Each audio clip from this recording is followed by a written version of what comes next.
Right, so welcome everybody to our next discussion on the real estate market here in Los Angeles. So Neil and Darius, we're really happy to have you here, and hopefully some more people join us soon.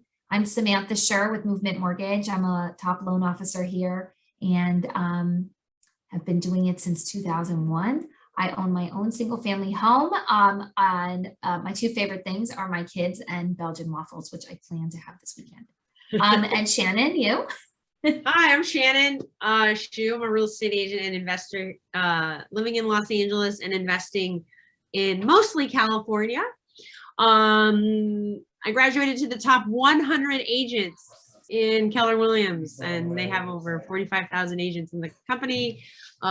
Pretty exciting. And I currently own 9 units. I'm in escrow for personally to own a self-storage facility that will close next month. And I have an additional 6 units that will be added. 3 of those units will close on Monday, and then 3 additional units another 3 unit will close on also next month. So yeah, I have been a buyer in today's market, and I am constantly a buyer in today's market. So I definitely feel like I understand the frustration with most of my own clients who are buyers, but certainly sellers, they're having a field day, and that's the fun part. I love Vietnamese spring rolls, and yeah. Sam, you want to take it from here? All right, sounds good. So Neil, I will talk about our agenda first. So we were going to talk today about what's been going on in real estate here in LA during the third quarter. And then we could touch on loan programs, loan limits coming for 2022. Every year they increase a little bit. So it'll be, might be good for you guys to understand that for your next investment, and some new jumbo low down payment programs we have for primary residences.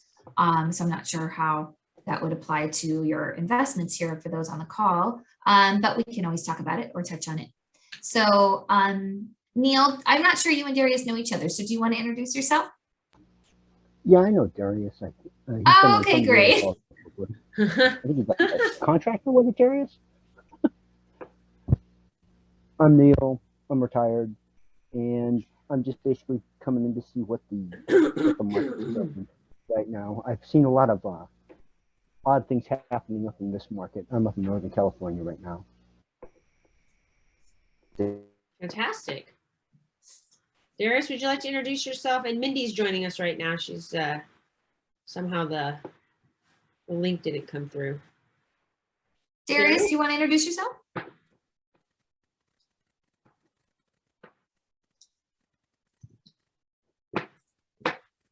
All right, maybe he is. Oh, there he is. Let's have Mindy introduce herself since she's joining us. Mindy, we're in the introduction part. Would you like to introduce yourself? You look fabulous today. Oh, you're muted. You're muted. Mindy, hey, you're muted. Mindy, you're on mute. Yeah. Okay. Okay, now. I'm Mindy Fox, and I work in Torrance mostly. And what do I want to learn today? I think I like it when you talk about different properties and why they are a good deal and how you would rent them. And I just find that to be informative. So I like that about this. So. Oh, fantastic. Yeah. Today, we just did a market comparison last session, and I bought the triplex that I presented on. So funny. You were like, Sam, I'm going to show this, but I might buy it. It's so great. And you bought it. That's hilarious. That was the one in Big Bear or something? Yeah, that was the one in Big Bear. You remember it. Yeah. Cool. That's awesome. So Darius, you rejoined. I saw you hop off and hop back on. Would you like to introduce yourself before we get into the slides? Yes, I'm Darius Mozinia. I run a special a small boutique construction company in West LA, and I'm also a real estate investor and like to be updated with the what's happening in the world these days. All righty. All right, Sam, you take it away. Moving on. All of you have been on our classes before and you've all purchased properties. I don't know, Mindy, do you own anything right now? She owns her house. You're a single family. Okay. Yeah. I have my house and I have 3 properties in Pennsylvania. Oh, great. Okay. Oh. So you know all the reasons why people buy. So we'll just fly through that. And when's a good time to buy? It's always a good time to buy. As long as you have the money, it's a good time. And as Shannon's our rising star, she's always buying, and she's I think the smartest one in the group. She just keeps buying, and that's really what we should all be doing. But anyways, what should you buy? You guys all know right now, whatever you're buying. I think this is probably the meat of why everybody is here. So we're going to be talking about that. Shannon, do you want to kick us off on this part? Yeah, so you guys, I pulled some stats. This is up until October 31st, 2021. I did a little bit of some like big picture stats. This is kind of data that comes from the California Association of Realtors. I pulled out slides that I thought were particularly like interesting and told a story about where we are. And the story that I'm going to tell you about where we are through the data is going to be interesting only in I think in a couple different ways, and I'm going to kind of arc it at the beginning, and that is there seems to be a slight slowdown in the market, but it also is typical around this time of year that we slow down, which means less inventory comes on market, less purchases happen. And then you might think, oh, so it's my time to get in the market. Of course, if you can get into market, great. There is less inventory, but there are less buyers. The need is still very great. And so that's one thing I want you to think about, but it is not necessarily an indicator that the market is slipping or falling. I do not believe that is happening at all. So here's what this slide is telling me, and what what I want to hear from you, or well, at the end, if we want to talk about it. One of the interesting things is we're year to date, existing home sales, we're up 14.5%, which is double-digit growth over last year in the number of homes sold. But year to year, we're down 11.9%. And last year was a pandemic year, and it was a very odd year, which meant that we had some time. We sat on the market in the spring and early summer, and then everything heated up at the end of the year of 2020 when people are sitting home. And I say, they weren't buying a yacht or a boat, or they were buying a house because they couldn't use their yacht or their boat. And that's not just, I'm saying, wealthy people. I mean, I think everybody in this room I know well enough to know that none of us own a boat or a yacht, although we may buy one in the future. I do not want to preclude that potential purchase. But I think that the market is continuing to show a lot of growth in the number of home sales. Existing home price, because this is all of Southern California, you'll see later, you'll see existing home price. I did the analysis of City of LA. It's much higher in City of LA versus all of Southern California, but it's 750,000. What's more interesting to me, though, is the year-to-year change. 14% increase in price over last year. That is double-digit growth, already on a double-digit growth year from 2019 to 2020. So what tells me is the market is still incredibly hot. And when people say, well, I'm going to wait until the market slows down or the market comes down, keep in mind that even if we went down 14%, we're only at 2020 prices if we, quote, come down in price.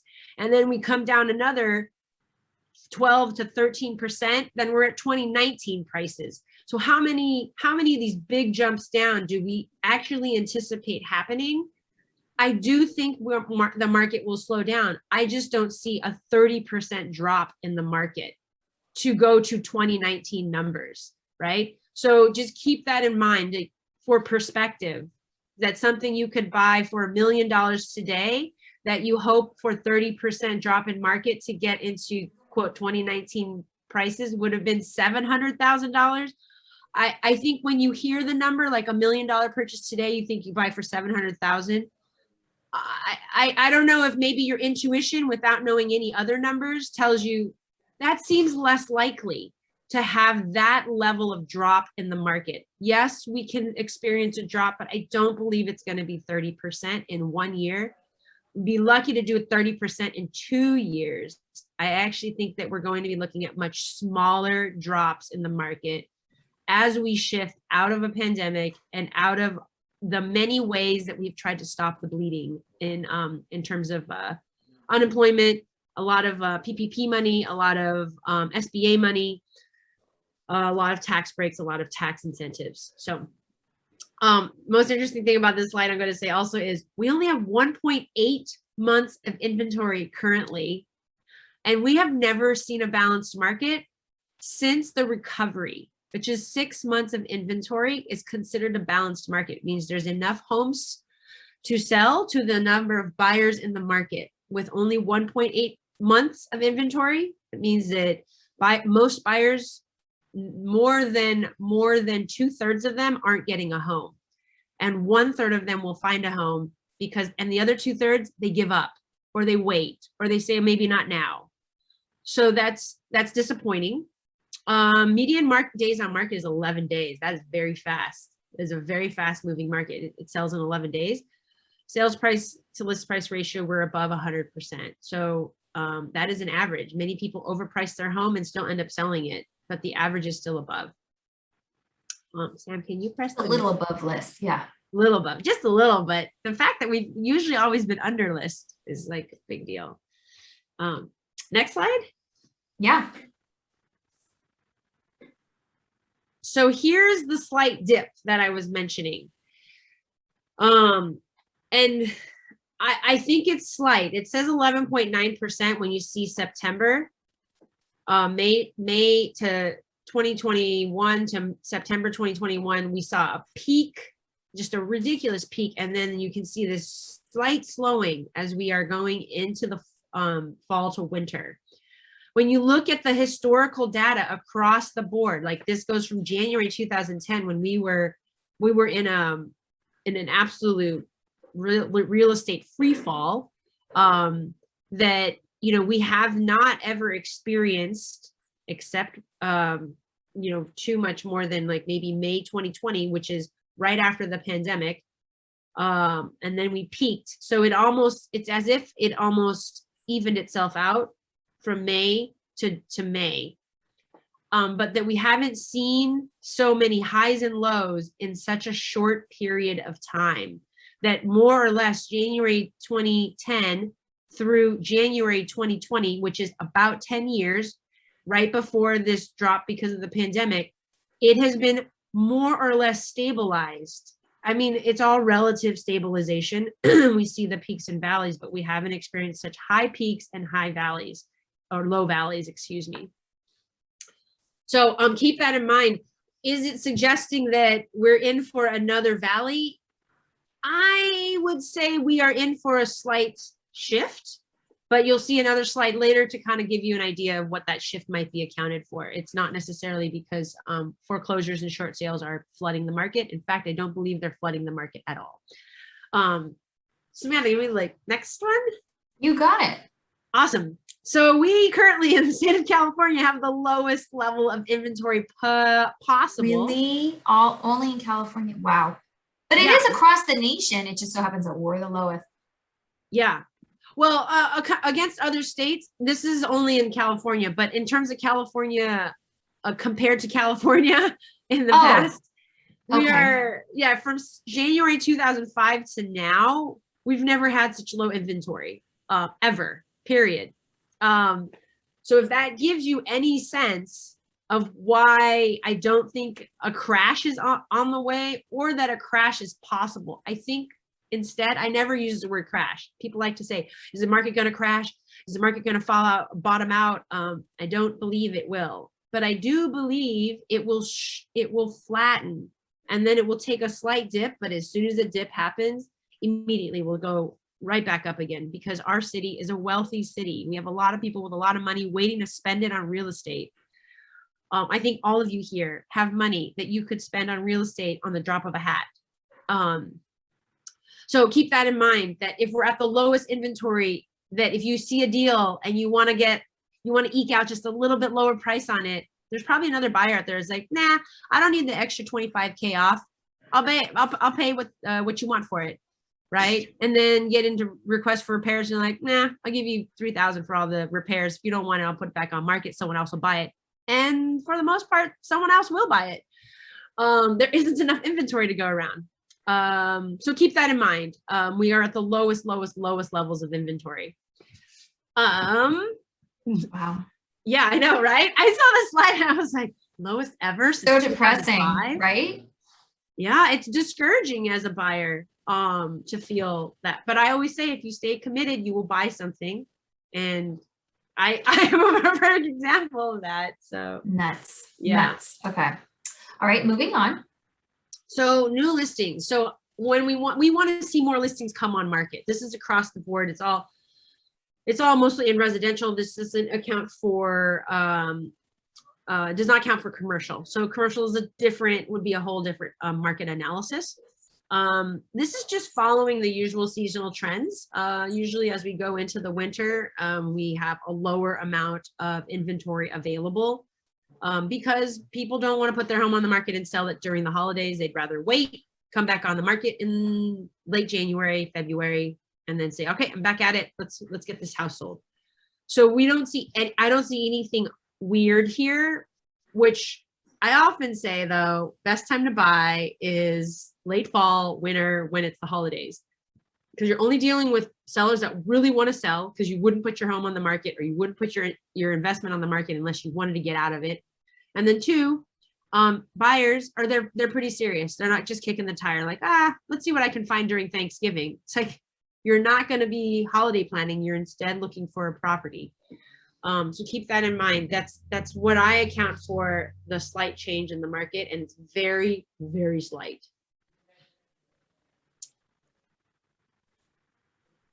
Okay, so what I did is I wanted to kind of look at what's going on in Los Angeles in particular. So this is a 6-month comparison, and I just looked at single family homes from today, 6 months back, and then from today, 6 months back in 2020 and 2021. So same time period. You're looking at these average home prices. I don't want you to get too scared away. This also includes all of the luxury markets. Every single home sold in city of LA, it does push the price up, which is why I like to show you the median price. The median price is actually, to me, it is the very much the middle, the most average home price. Not in terms of pricing, because I really think luxury skews it. When you sell $40 million house, definitely skews the data up, but the $40 million house against everything else, the median last year was 1.2. The median this year is 1,325. That's $125,000 increase in appreciation. I think many of you in your own personal home have experienced a very healthy appreciation in all of the places you're currently living in right now. Total homes sold. So lots of sellers saw this opportunity and like, well, it's time to sell. I want out. We sold in the same time period last year, 3,481 in properties, single family homes in the city of Los Angeles. And now we're at 4,110. That's a 15.3% increase. That's even higher than the slide I showed you for all of Southern California, which was 14.5%, which means that LA is even more on fire than if we aggregated against all of Southern California's counties. Average days on market. So this is kind of interesting. 26 days before and 28 days in the last 6 months, which accounts for the slight shift in the market because things are sitting on the market just a little bit longer. Right now, I think I'm attributing it to a lot of the luxury market. A lot of the luxury homes are sitting. If it's above 4 million, you got a lot more choices. It's a little bit more of a buyer's market. You have to really want that because you have so many other choices. If you are at $1.3 million in this city, you are absolutely in a seller's market. You hope your home will get, or your offer will get accepted. That also goes for multi-units. So just so you have some statistical interest, stats, 3-bedroom, 2-bath homes are the most common at 1,644 square feet last year, and 3-bedroom, 2-bath homes this year. In the last 6 months is 1,685 square feet. Really very similar, but I just like you to see sort of what the most average size home is in City of LA. Let's compare that single family now into duplexes. And so duplexes, same thing, same comparison, 6 month now versus 6 months last year. The average price is lower. There's much less inventory for duplexes, and there is it is definitely more affordable on the average price. Again, let's go to median price. So the median price for duplex is $714 last year, and it's $840 this year. That is almost 120, a little over $125,000 increase yet again in appreciation. That's more appreciation than single family. If you think about, it's just a lower price point. So if you bought a duplex last year for the median price, you already can nearly do a cash out refi or a HELOC on it. Samantha will talk about that later. So yeah, 15% increase. Yeah. Yeah. I mean, now we've got more money in the market because of appreciation. We've got more opportunity in the market because now people have more money they can lend on these very, very low interest rates. Total duplexes sold the last 6 month period in 2020 was 398. Now in the same time period, 536. More sellers are like, well, market is really hot. I want out. Let me unlock all this equity and I'm going to do something else with it. That's 25.7% increase. That's even higher than the single family numbers that we just saw at 15.3. And that also is much higher than the Southern California average at 14.5%. It's mind blowing to me like that. This is a duplex last year to this year. And you might ask, well, do you think this could happen again in 2022? I think 2022 is going to be a very good year because we have such low inventory. Do I think we can get 25.7% increase year on year on year? No. I can safely say that you are not going to see that year on year growth, but you probably will stay in the double digits on a duplex purchase until we can kind of really, again, flatten and stabilize the market. It's not making it easy for everybody to get into the market when the prices keep going up. Average days on market has gone up just a day from last 6 months in this 6 month period, 39 versus 40 days. And this is just so you know what the average on a duplex is. It's 4-bed, 3-bath, 1,855 square feet. Now it's 4-bed, 2-bath, 1,859 square feet. It's a little bit smaller, less bathrooms, sorry, but roughly the same square footage. So yeah, that's everything for me. If you have questions, because we're gonna switch, I'm gonna hand the baton to Samantha because she's gonna look at numbers when it comes to financing and how financing has changed. Yes. Any questions right now? Go ahead, Darius. Okay, I got a few questions. It relates to both of you guys. You're talking about duplexes. Is a single family with the ADU also you consider to be a duplex, or what is that? Yeah, so in the data here, there is because the MLS has no way to calibrate around ADUs because it's newer Right. in general. I can't pull data for ADUs. I think probably in the next few years, as ADUs become more of a category, I have a slight feeling they may create some sort of measurable data around it. So ADUs, homes sold with ADUs all were in the single family. They are grouped in single family. You won't see any of that data in duplex right now, but I can't aggregate them away from one another. Okay, even though they are two addresses, but the data, it's data collection, right? So Okay. when the data is not collected, I can't analyze it. Okay. So Okay. yeah, I mean, I get it, Darius. Like I understand your Okay, that's fine. question, but I can't tell how many sold. Okay.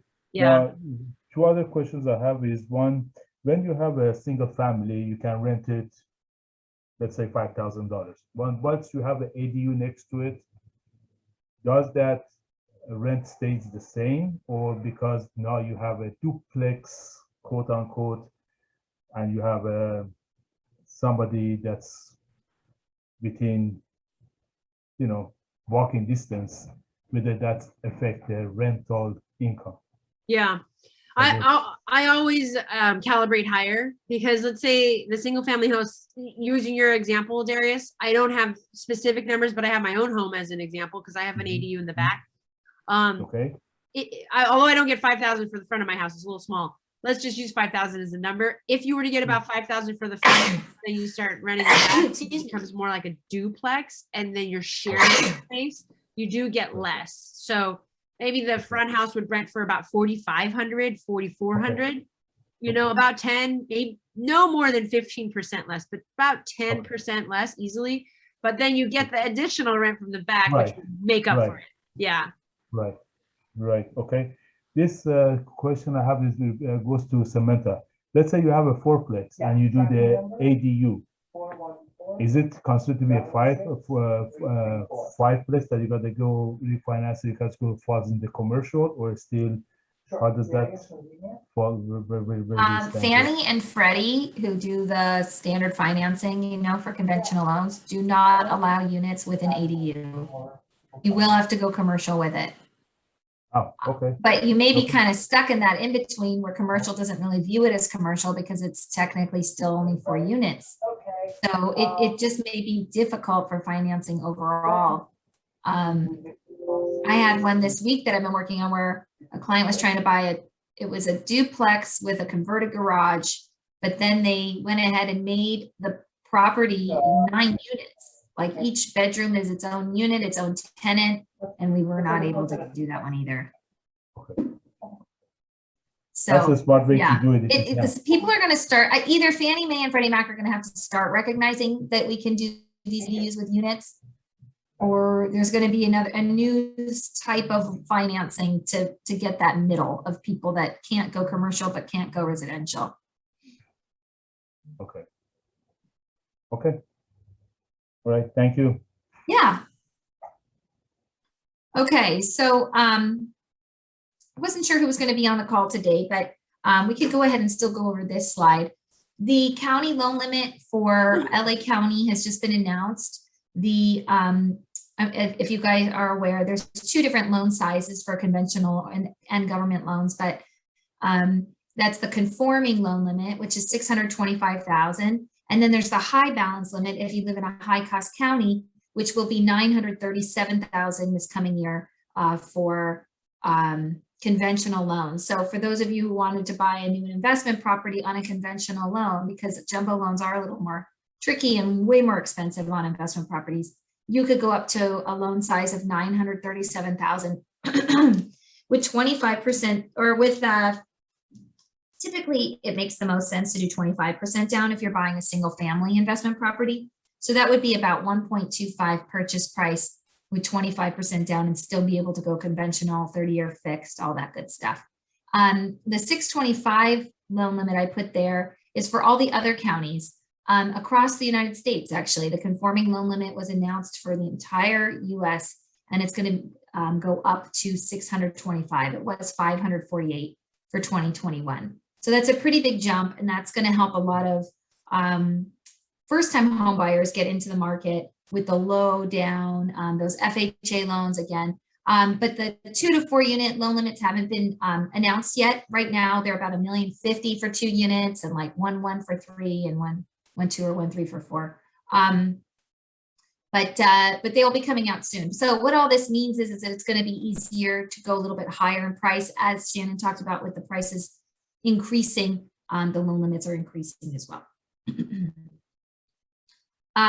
For those of you who know anybody who wants to buy a property owner occupied, we have some new programs that just came out with very low down on jumbo. So that's exceeding these limits we just discussed. So this is like 3.5% down up to 1.5 million purchase price, or excuse me, it's really a loan amount, 1.5 loan size, 5% down up to 1.75 loan size. These have never been out before. These are very low down payments for higher priced homes, really trying to target first time home buyers here in LA, right? I mean, a lot of people to buy a single family house is definitely going to be over $1 million. And so we're trying to capture some of that business that does require a lot of money in the bank, a lot of money at reserve. So if your payment, let's say, is, you know, $9,000 or $10,000 a month, you're going to need 18 to 24 months of those payments in the bank. So it's great for somebody who doesn't want to part with all of their money that they have. They want to just use it for a down and have maybe a big 401k or something like that for reserves. And so you wanted to get pre-approved. Best thing is to talk. We can work some back of the napkin figures and get you pre-approved, and then Shannon would take you out to start looking for property. I always show this slide. I think it's a good idea just to get an idea of what you could qualify for if you were buying a house for yourself to live in. So if your income is about $60,000 a year, that's about $5,000 a month. So that means that you could afford a payment of about half that. So $2,500 a month is what you'd be approved for if you were buying a house. That would be a property around $400,000. So it's always good to have those figures if you're talking to family and friends, especially with the holidays coming up and they're saying, well, if I were to buy a house, or maybe you would help them with a down or help them as an investment and they can live in it. That's a great way as investors to buy more property, is to have somebody, maybe a niece or nephew or child, move into that property as owner occupied, still be able to take advantage of those owner occupied interest rates. And you could help them with just the down or help them co-sign. So that's really all that I had to share today. Any questions? Does anybody want to go around and say what they learned today? Darius? Thank you for the information. It was very helpful. The question I have is,